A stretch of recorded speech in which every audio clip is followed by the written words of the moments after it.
Alrighty, everyone. Welcome. Hey, good evening, good morning, depending where in the world you are. Welcome to the Our Healthy Senior Dogs Facebook group. If you haven't met me before, I am Shauna Slobodian. I am a physiotherapist, canine rehab therapist, and I am the creator of this group. If you have joined us live, please let us know just by putting live or saying I'm here.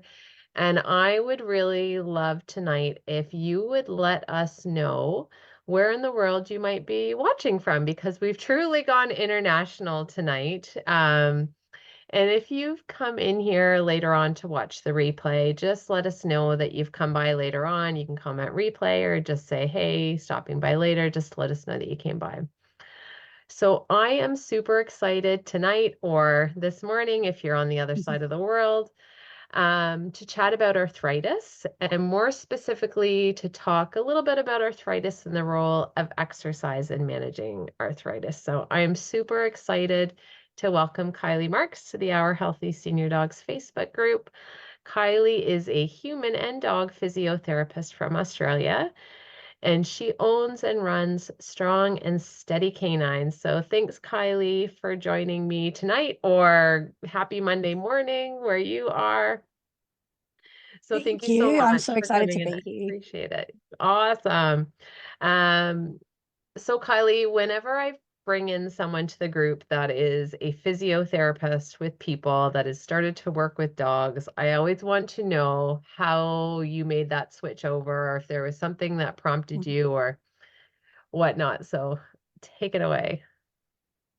I When Kibba was 1 year old, so he's turning 8 this year, he had an injury at the dog park, and I took him to the vets and just realized that there was just that gap in additional therapy. And because vets aren't trained, musculoskeletally, like, Hmm.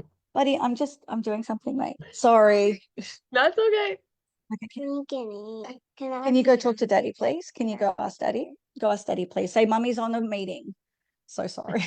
That's okay. So yeah, so Kibble was injured. The vets were just kind of treating him with anti-inflammatories, and I was looking for some local um therapists that I can take Kibba to, and we found one who was a vet and a dog and a human physio. But we traveled so far for her, and it was just then that I'm like, well, we can use our physio knowledge to help Mm, dogs in this situation, because the principles are the same. It's just obviously a matter of anatomy, but we understand the nature of the diseases, mhm. strengthening what certain exercises will strengthen which parts. So yeah, it was mainly when Kibble got injured when he was about 1 year Mhm. old. Mhm. And so it sounds like you really saw a need where you were because there was no one. Yeah, yeah, there Mhm. really isn't very many here in Australia. It's Mhm. really quite limited, and I think it's a restriction on the vet professions here, as well as just the expectations of having other allied health professionals involved Mhm. in dog care. So Mhm. it's like you would know, it's kind of a mixed bag of challenges, but I just didn't want dogs to miss out on this Mhm. really essential treatment, because we can help dogs, just because there was a limitation in getting out there to share that. Mhm. And good Yeah. for you for leading the charge. And it sounds like it's similar in Canada. We're growing in numbers, but it's certainly not like the United States or even the UK, I find has quite a few professionals. So I Yeah. love that your son showed up because I think Sorry. like I've said to Kylie, I feel like she's the Australian version of me. We've both got kids. I'm hiding in the basement while my husband's upstairs getting the kids ready for bed. You've got your son coming on. There is a Facebook Live from 3 or 4 years ago where my son came down, was supposed to be in bed, and I had to leave, put him back to bed, and come back. Like, so this stuff happens. But I It think, does. like, Yeah. whenever I see your content and things that you're sharing and like your thoughts about arthritis, I'm like, uh-huh, like, I agree. Like, so I think that you and I have a lot in common with their beliefs that way. But also Yeah. your background in working with senior people as well is very similar to mine. So I find that just so nice that, 14-hour time difference, then there's my counterpart on the other side of the world. Yes, yeah, definitely. I think because we're being trained, in physical therapy similarly, and then that desire to help older people, and it's just that meshing of our love for dogs and saying, okay, how Hmm. can we apply this to our Hmm. dogs to help them live longer and better? Hmm. So if we start kind of at the ground level and if we're talking about arthritis, I think a lot of people don't realize how pervasive and common arthritis is in dogs. We certainly think about it in our senior and geriatric dogs. Do you have any numbers for how many dogs are actually affected by arthritis? So the statistics that, I'm aware of is that um, so like 35% of all dogs have arthritis. And so that's like a third. So if you've got three dogs, then, chances Mm. are one of them has arthritis. And so obviously that increases, there's 20% chance if your dog is even just 1 year old, you've got a 20% chance of that dog having arthritis. And as they get older, obviously that increases. So it goes up to dogs that are over 8 years old have a chance of having 80% of risk of having arthritis. So yeah, I think it's the fact that we can't, see it clearly and Hmm. we don't feel their pain. And you think, oh yeah, that's just getting old. It's like, but there could be an underlying disease such Hmm. as arthritis that is actually causing that. And it's not just the aging process that we tend to attribute everything for dogs because it's like, oh yeah, they're right. Well, in Australia, we're like, yeah, she'll be right. It's just that Hmm. dismissive culture of saying, well, my dog doesn't have pain, they're old, but they're slowing down. But it's like that's just part of aging. But it's like we just don't have a good understanding, I think, as a nation of about, identifying pain and therefore treating it. Hmm. And yeah, I totally agree with you. And I think it's just so incredible that at 1 year of age, that 20% of dogs already have arthritis. So one in five, like it's a mind-blowing number, even to myself working in the field. Like that's just incredible. I know my girl Maggie was diagnosed with arthritis at 4, and certainly it wasn't, the day before she didn't have arthritis, and that day she got the diagnosis was the first day. Like it had been brewing for a while. So I think that's really key for people to recognize that it can affect even our young dogs. It's not an old dog problem. Yeah. That's right. Yeah. I had Uh, a patient, she was a 1 year old Groodle, and she had advanced dysplasia and arthritis, and to the point where they were opting for surgery. But thankfully, with some exercise therapy along with pain management, we were able to postpone that. So at least a six mhm. month old didn't need to have, a hip replacement.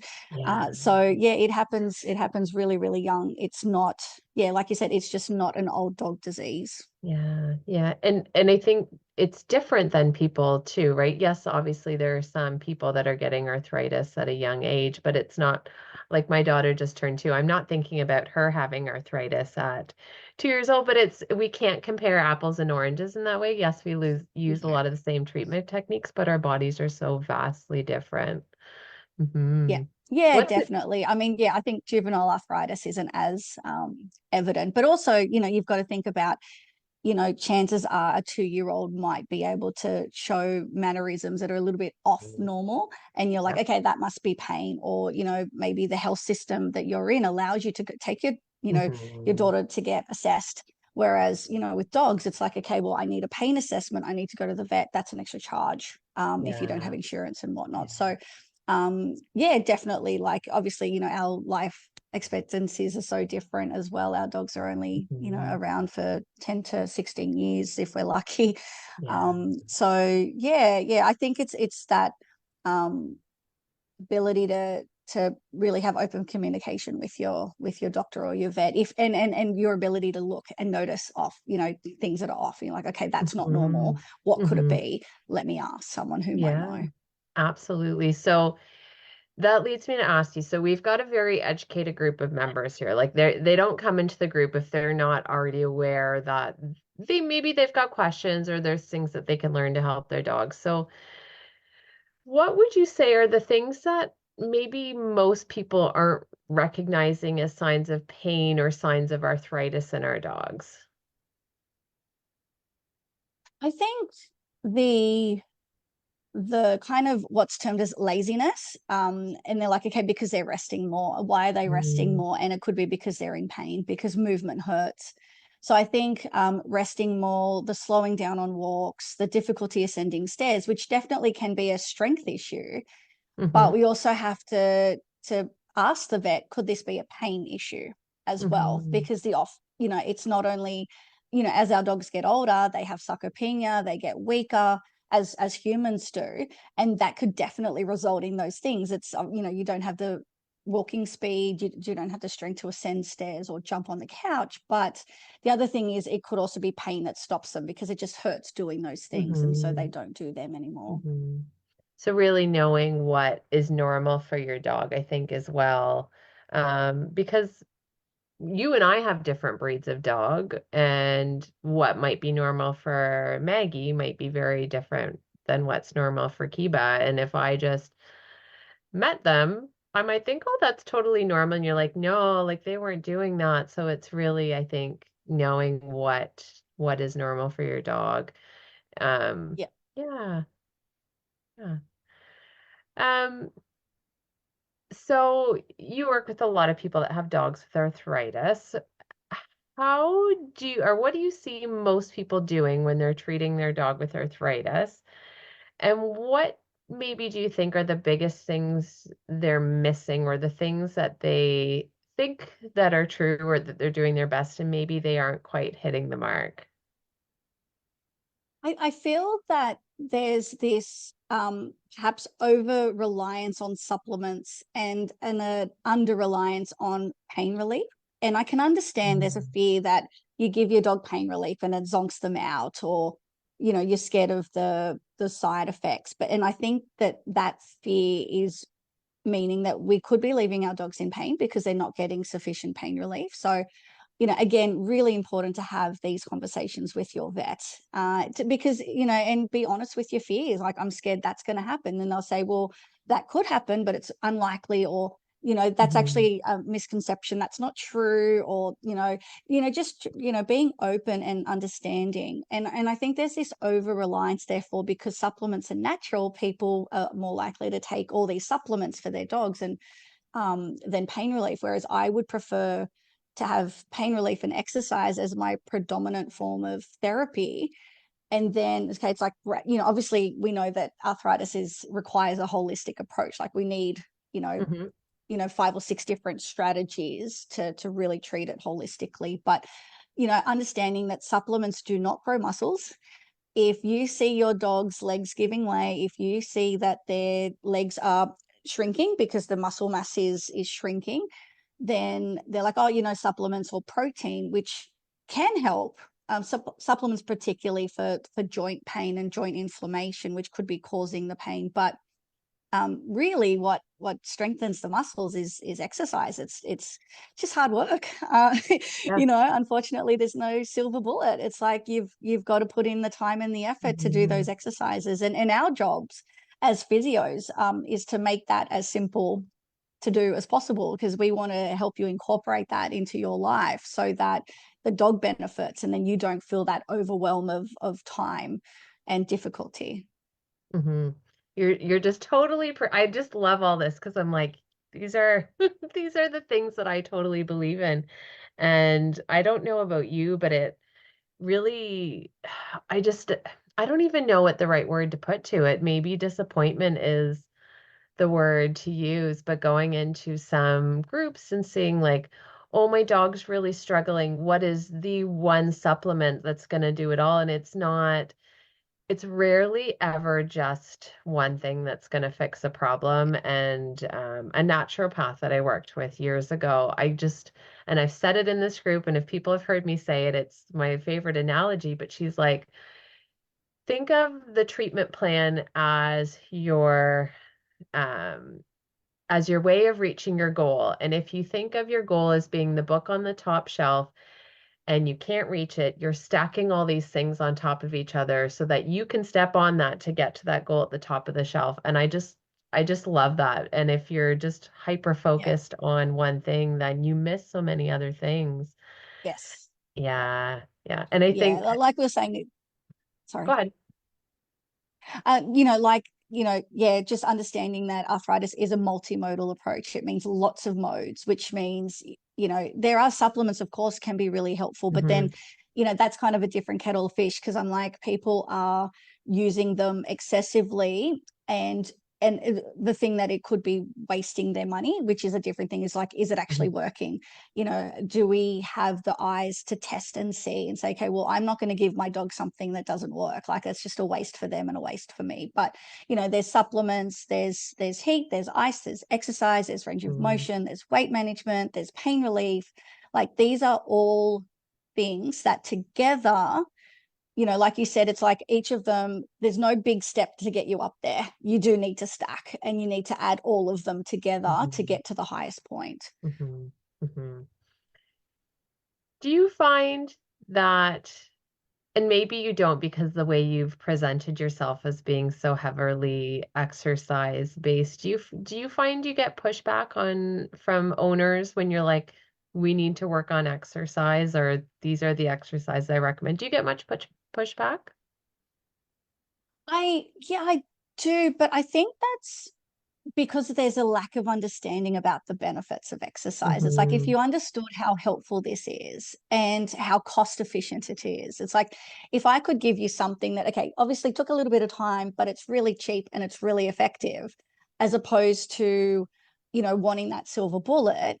It's also understanding that, okay, exercises are helpful, and it's also overcoming the I'm scared to do them, but why? Is it that you're scared to invest the time? Is it that you're scared because you're going to hurt your dog? So it's really trying to have those deeper conversations about what is restricting your ability to do these exercises. Is it because you don't think that they're helpful? And in which case we, focus on Hmm. education on that. Or is it because you're scared? And then we can focus on that. But Hmm. it's because it's not as easy as a tablet. There's pushback because it's work. Hmm. Hmm. People like to choose, the path of least resistance and the path of least work. But this is the only way. I say that to my 90-year-old patients. It's like, if you want to decrease your risk of falling, you have to do these exercises. Like, there's no other way Yeah. other Yeah. than, if you can just sit in a chair all day, but that's got other problems of its own. But Hmm. if you want to get around and move, you need to do these exercises to keep you strong, to keep you on your feet, and to decrease your pain as well. Hmm. Hmm. Yeah. Move it or lose it. Yep. Yeah. Yeah. Yep. And That's so and I true. think going into that too, the appropriate exercises as well. Yes. Yeah. I had this one gentleman say, oh, my 11-year-old dog is doing so good. He runs on three legs, like, he's a four-legged dog. But obviously he runs, keeping one up. But oh no, he's fine. He's not in pain. It's like, well, it's not appropriate to push your dog when they're struggling. It's not appropriate to pull your dog on a walk when they can't keep up. And it's not appropriate, potentially for them. It's not, we can't put everyone under the same basket because every dog is different, but Hmm. those repetitive movements like fetch is most likely inappropriate activity for your dog as well. Hmm. Hmm. Oh, absolutely. So, what are your thoughts on activities like running or fetch or agility for dogs that do have arthritis? I think it really depends on their owner's approach. Hmm. Obviously, there's some really great 90-year-olds that are getting around like they're 70. They have good strength, they have good flexibility, and they don't look like 90-year-olds. So it could be very similar for our dogs. There's older dogs, but they're just functioning at a younger age, which is fantastic. But I think we always need to have at the back of our minds the observation of before the activity, after the activity, if they're, exhibiting signs of pain, then okay, let's decrease that activity time. Like, say you played fetch for 30 minutes and they were really sore. It's like, okay, well, let's try fetch for 20. Still sore? Let's try fetch for 10. And then it's like, look, if they can't handle fetch, find another activity to do. Like, Yeah. it's not, their only joy is not fetch. Like, Hmm. we have the ability as dog owners is to alter our dog's activity and to still make them happy and be able to enjoy playing pain free, which is, our ultimate goal. Hmm. Hmm. Yeah, I think there's so many ways to modify, like with agility, whether it's you're not doing all of the pieces of equipment or you're doing just a few or whatnot, your warm-ups and your cool downs. Like it's again, it's the answer that physios love to give, I think, is that it depends and it depends on the dog and the fitness and all of those things. And And it might not be the amount that they did at a younger age, but it's like you said, not as much, but still there. yeah, and it's not throwing the baby out with the bathwater. It's kind of like, well, if Hmm. the dog doesn't cope with something, we don't just say, oh, well, we won't do it. We need to just sit down and think. And sometimes we need other people to help us think about, okay, well, why is it? Is it because the activity was too long? Is it because they had a bad day? Is it because they missed their medication? There's, Hmm. and this is what as physios we're trained to do. We're trained to say, okay, well, that dog didn't tolerate that. And they're like, well, why? Hmm. What led to it? What happened Hmm. after? What if we Hmm. change it? What if we did less? And it's like, we don't have to do, I'm about to release an app and I've got a program. And it's like, and one of the things I say is you don't have to do everything in the program. It's okay. Like our desire to just tick boxes. It's like, no, no, no. Like if your dog can only do three, you do three exercises or, it's all about again, knowing your dog, knowing what's normal, and really being flexible in your thoughts and your actions to say, well, I would have liked to do all these exercises. Like when Kiba was recovering from his TPLO, I would have loved to do all these exercises, but he was a really slow, he was struggling. And I'm like, well, I'm Hmm. I'm not going to push him. I'm going to let's do what we can do and Hmm. we'll try again later or we'll try again tomorrow. So it's Hmm. you don't have to do everything at once. It's knowing, okay, which ones are the important exercises to do if they don't tolerate all of them or if I don't have time. And that's why speaking to a physio, because we're trained to think like that and to problem solve. And that's why it's easier for us to organize Hmm. those things. Hmm. Definitely. It's just the way we've been cultured. I think it comes second nature at some point. And I really like what you said about Kiba and his exercise after his TPLO. And I know when I work with Maggie, sometimes we do have to leave things and come back later, and it's not because she's struggling per se, but maybe she's not understanding what I'm asking her to do. And Yeah. people that have worked with me are probably think like Shauna's a saint, she's really patient. And I am really, it's a skill I'm working on, but I am not the most patient person in the world. And Maggie Yeah. is very sensitive and she can feel my frustration start to grow. Oh, And if I start to yeah. get frustrated, she knows right away and I can see her check out. And so that can be Yeah. another reason because there is, and maybe you can speak to this too, there's a learning curve with exercise and like teaching your dog how to do these exercise and the owner learning how to use their body language Yes. and whatnot Yes. too. Yeah. Yeah. Yeah, absolutely. Like when I was filming for the app, there was this one exercise and we tried different positions, we tried different like I waited for 10 minutes and like moving around, different treats, different, positions for me, different positions for him. I'm like, okay. And we've done these exercises so often, but for some reason that day he just couldn't understand what I was asking him. Yeah. And it's to say that, if you get days like that, that's okay. Like teaching them an exercise can take time in itself, and that's okay. Hmm. Hmm. And then it's saying, okay, well, if there's a day they don't want to exercise, that's okay too. Like, they do, I don't believe in forcing my dog, to do things just because I want to. I'm like, okay, I want to do these exercises because it will benefit him. But I'm like, you know what? If he needs a break, if he doesn't want to do it, I'm going to let him Hmm. make that choice because yeah, I just giving them a little bit of free will to Yeah. choose what they want to do. But Yeah. yeah, of And course we problem solve and we say, is it us, is it our positioning, or is it them, they've had mhm. enough? Yeah. And the consistency over the long run, right? Like a day or two in the grand scheme of things isn't a huge deal missed, when you're going to get more days of buy-in from your dog, I think as well. Yeah. And those associations, that's right. You want to make it Mhm. pleasurable for them. You want to have the good treats. You want to make it fun. And like Maggie responds to you, like they can sense our energy as well. So if we're getting frustrated, it's time to back off and try again later. Like there's Mhm. no point frustrating yourself and your dog. Mhm. So you've kind of Yeah. already answered this, Kylie, but what would you say are the basic pillars or the different modes, as you call them, of an appropriate arthritis management program for a dog? Yeah. So I think, I think the pain relief really is, the most important thing.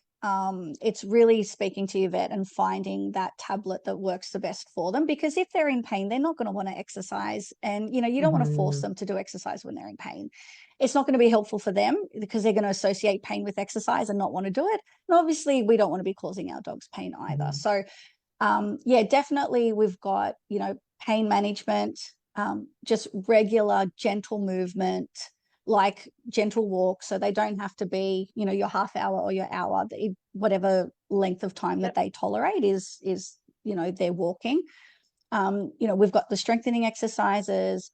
We've got extra therapies like acupuncture, laser therapy, the different physio techniques that we can use, like heat and ice and massage and stretching and like joint mobilizations if we need to, and weight management and home modifications. I think they're really, Mhm. and of course, like supplements as well, and their food, to make sure that they're getting the right nutrients. And obviously, they're not putting on weight, which, goes into the weight management section. Mhm. Mhm.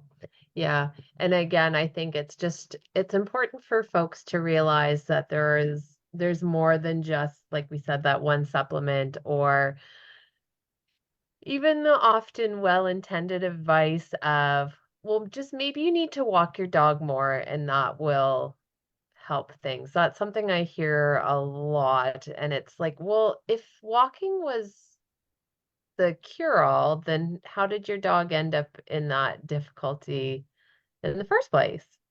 So Yeah. that one really bugs me. Yeah. Yeah. And also the hydrotherapy thing that bugs me too. Yes. It's kind of like, well, to say that walking is the be all and end all is also just not understanding the physiology and saying that walking is fantastic for joint movement and for lungs and heart and of course mentally for the dogs. And I love Mhm. our walks. But I will often sacrifice our walks for indoor exercises because I think that I like a little bit of both. Like it's not like Mhm. I only do one, because I think that both of them are like almost equally as important.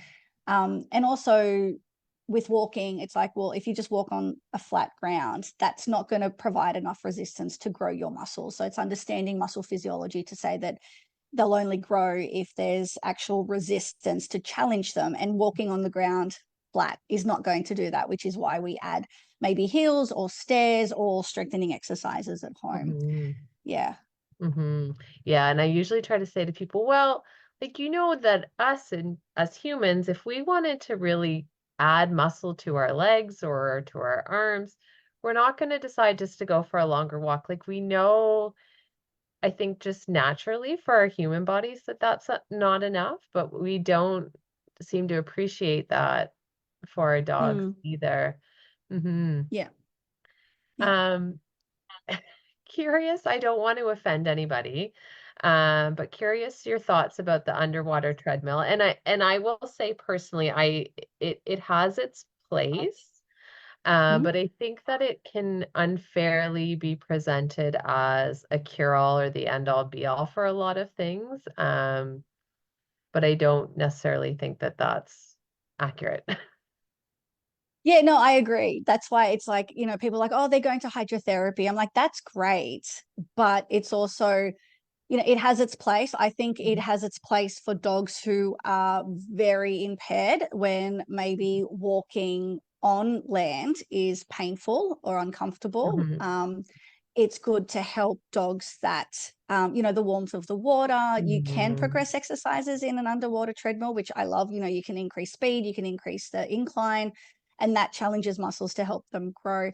The thing that I don't like is it's kind of become like the gold standard of rehab for dogs. And I don't like that because I think it unfairly puts pressure on the dog parent to say that, well, if I don't give my dog hydrotherapy, I must be a bad parent. And then there's this guilt. It's like, well, it may, like, land exercises may be just as beneficial and it may be cheaper. And you don't have to have the guilt of, driving your dog, you know, depending on, how far away it is. Like, I Mhm. was driving my dog 45 minutes each way. I was taking an afternoon off work so I can drive him to hydrotherapy.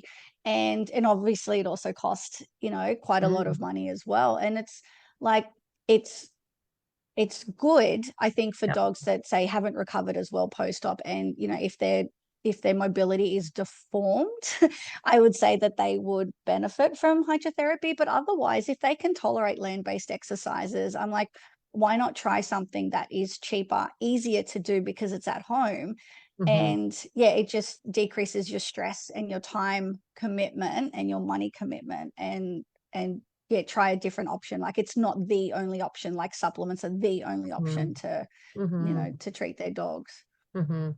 And I don't know if you've seen this, and I'd have to go back and see where I read it. And I don't know if it was based on research, but it was an article that I read that was talking a bit about both the pros and cons of underwater treadmill, but was actually it had said that when a dog with, well, any dog, but especially a dog with arthritis, when they're in the underwater treadmill and they're walking or running, that the act of the muscles contracting around the joint could actually increase the joint compression and actually increase pain because of that. And I was like, oh, that's such a That's different interesting. I way haven't heard of to that. look about it. And I don't know if it was based on Yeah. research, but I thought, oh, like I could see how that would be possible, whether it's Yeah. actually based in fact, but it's just, again, like you had mentioned with, the running or fetch, it's just monitoring your dog's signs of pain or if they're looking uncomfortable.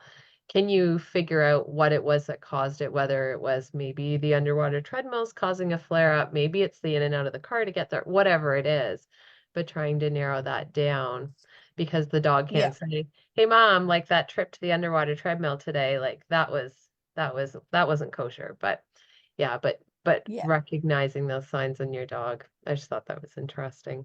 Yeah, no, I've also heard similar in for like cruciate ligaments. So for Mm, unoperated cruciate ligaments, I've heard that as well.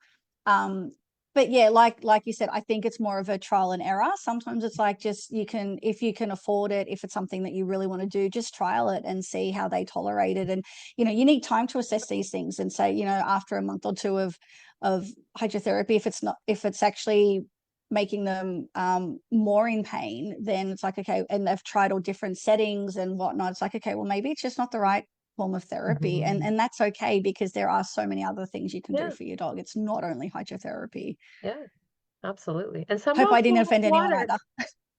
No, and some dogs don't like water, and people will ask me, like, should my dog be going to underwater treadmill or for hydrotherapy? And depending on the breed, often my first question will be, well, does your dog like water? And they're like, no.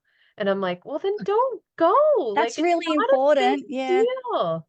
Yeah. Yeah, and again, it's like, are you forcing your dog to do hydrotherapy just because that's kind of what's expected of you? It's like, well, I mean, the whole thing is around what is beneficial for the dog. And if it's going to cause anxiety, then it's like, well, let's just find something else. Like, what's Mhm. the next best option? Or, Yeah. what will give us similar results? So yeah, I do struggle with that. Yeah, that hydrotherapy, like I said, I think it definitely has its place. Hmm. But I think we need to kind of put a more objective hat on and assess, is this helping my dog? Hmm. Is this actually fair to me as a dog owner, like time, money wise, um, to say that, is this actually the right form of treatment? Is there something else I can be doing? Hmm. Hmm. Absolutely. So I'm just going to ask anyone that's watching, if you have any questions that you want to pop in the chat, now would be your time to do it.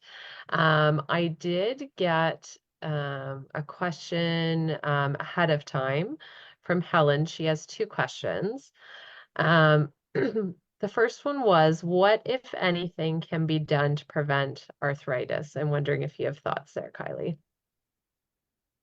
Um, I I don't believe we can prevent it. I think that we can optimize joint health to potentially um, delay it, and because I think it's an internal process. And I mean, if the body is overactive, inflammatory, that it will produce it. But I think that we can optimize the joint health to decrease the damage and then decrease the functional changes that occurs with that. So again, it's the weight management, it's supplements, it's exercise, and it's diet to make sure that they're getting all those as it's all as anti-inflammatory as possible, so that we can make it a nice healthy joint. But I don't believe we can prevent it fully. I think we can help decrease it, Hmm. and postpone it, but I don't think we can Hmm. prevent it. And I think maybe you said it without knowing that you said it, but I think if we want to consider trying to prevent arthritis or delaying the onset, it's much the same things that we'd be doing once we're managing arthritis. Yes. Anyways, Yeah, the weight management, it the is. supplements, good food, being physically active, appropriately physically active, Yeah. all of those things. And then you really have answered this question. And if you have any more thoughts, I welcome them. But she asked, what would you say the role of joint supplements are in prevention and management? I think you've really answered that. Can I add something though? Yeah, go for it. In regards to supplements, I think I my rule of thumb with supplements is, I mean, try one. Try one that is high quality. Maybe other people, it's worked for other people. It, of course, understanding that it may not actually help your dog, but you've got to start somewhere. Hmm. So pick one supplement. Take the time to assess, look, see, before and after. Give it, say, 3 months. If it doesn't work, try another one. Like, don't just keep stacking supplements, because I think it's without fully as like assessing and understanding the benefits of each to your dog, you're going to be wasting money and potentially giving them side effects. Like, you could be giving them, like sore tummies or sloppy poos, because you're adding all these different supplements. So at the moment, I have one supplement that I give my dogs. I trust them, I like them, I think that they have helped in the past. At the moment, my dogs are stable. If my dogs were worsening and I wanted to add a supplement, then I would pick the next best one and I would start that, and I would see, has it changed? Has it helped? If it hasn't, but I still want a second supplement, then I will trial another one. Wait Hmm. again another 3 months, observe. And because again, I don't, I'm only going to give my dog what I think is actually beneficial, because I don't want to waste my time or my money, Hmm. with supplements. So I think it's really important. Like, obviously people can choose to spend their money as they please, but I would suggest that you just start with one, see its Hmm. effectiveness, and add as needed. Hmm. And I'm going to ask because I know someone's going to really wish that I had asked what supplement you're using. And it can be the Oh, ingredient, right. it Yeah. doesn't have to be a name brand. Well, see, we use Antonol. Okay. So Antonol's our choice. And I've tried others, and it's not so much that I didn't think that they worked, it's that they weren't actually palatable to my dog. So, Mm. you've got the added um difficulty of trying to pardon me. You've got the added difficulty of trying to find a supplement that is palatable. Hmm. So I at the moment I like Antonol. It works for my dogs. Again, my dogs don't have a diagnosis of arthritis. Um, but Freya is turning 12 this year. Kibba just had a TPLO. We know that they're at increased risk of arthritis. So I'm going to give them supplements to Hmm. try and optimize their joint health. And as I said, I will add more. If I kind of maxed out my medication, I would start adding supplements and only using those that were Hmm. effective. Hmm. So that's actually a second plug for Antonol because Stella, who I had on last month, who has a 16-year-old dog, has her dog on Antonol. And actually, I was considering adding Antonol to Maggie's supplements as well. But I think Antonol maybe is bigger in your part of the world than it is in Canada. Um, It's pretty big here. yeah. Yeah, yeah, it's really grown in the last few years. I think we started it when it just came out as well, Mm, and I actually trialed it on a foster dog that had some domestic violence situation. He mm, was, mm, mm, musculoskeletally was different, and I just thought that we tried, a trial period, and it seemed to be effective for him. So I'm basing my assumption on that. I mhm. sometimes I notice that my dogs, because I'm fairly consistent, like I'll notice that if I miss a couple and they're kind of starting to limp a bit, but that could be multiple reasons. Like it doesn't have to Yeah. be, it could be just be coincidence that, okay, I stopped Antonol for a week while I was waiting, but it could also be that, we went for a little bit extra long walk, or maybe Kibba tripped, or, there's lots of reasons. And again, that's when our problem solving, objectively looking at possible causes Mhm. and trying to understand. We Mhm. can't fix things if we don't understand why they're happening, and getting to the, Yeah. to the crux of the matter. Yeah. And that's why you can't just go on YouTube to solve all your problems. Yeah. Yeah, that's right. It's and I know we're kind of blessed but cursed with this, knowledge of, just global information. And I think if Mhm. anything, sometimes it's just ultimately it's confusing. Like the more information you get, Yeah. sometimes it's like, but they said that and they said that. And it's like, okay, well, sometimes you just need that one person to help guide you and say, look, I know there's a million possibilities, but how about just start with this one? This might be the best one for your dog, and then you can build up from there. Mhm. Mhm. I think you Yeah. make a valuable point there, Kylie, that it can just make an owner doubtful and anxious that, because they aren't doing, and you said this too, they aren't doing the thousands of things that they've seen other people do in internet land, that they're a failure as a dog owner. And I think that is far from the case. I think if you're worried Yeah. and you're taking action, I think that makes you a pretty darn good dog owner. Yeah. Yeah. Yeah, absolutely. Yeah. And it's about also training the owner, as as dog parents. It's yeah, just really saying that our dogs, as a carer, like even if you're a parent Mhm. to human children or dogs, it's like, well, guilt doesn't get us very far. It's the thinking process and saying, well, if I can only afford this much, then I'm going to spend that on my dog. And how do I want to use it the best possible way? Mhm. Maybe you need a bit of guidance to say, okay, well, if you've got this much money, I would recommend you spend it here or there, or and again, it's always trial and error. Like, you don't have to take these things forever. It's Mhm. always about, how does your dog respond and how do they benefit? Absolutely. All righty. I have one last question for you, Kylie. I want to know your three top piece of advice for an owner of an arthritic dog. And you can only do three. Only three. Again, I think always, know your pain signs inside out.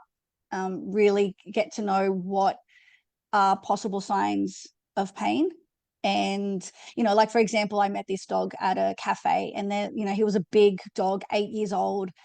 And they're like, oh, he doesn't have pain, but lately he just gets really angry at other dogs.